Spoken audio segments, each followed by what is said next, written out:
actividad deportiva nunca se detiene. Vamos a ver qué más sucedió en el mundo del deporte.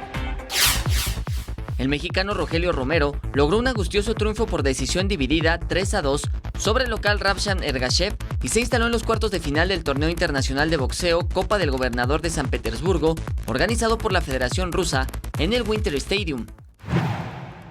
El español David Ferrer puso fin a su carrera como tenista al caer por 6-4 y 6-1 ante Alexander Zverev en la segunda ronda del Abierto de Madrid.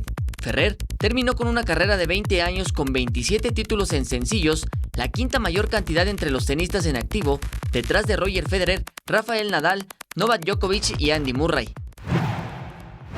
El presidente de la Federación Mexicana de Fútbol, John de Luisa, reveló que existe una nula posibilidad de que los equipos mexicanos participen en la Copa Libertadores, además de que no existe un panorama favorable para que el Tri regrese a la Copa América.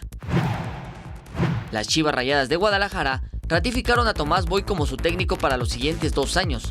Boy buscará 4 refuerzos que hagan que el conjunto tapatío sume en la tabla porcentual y logre pelear por el campeonato de la Apertura 2019.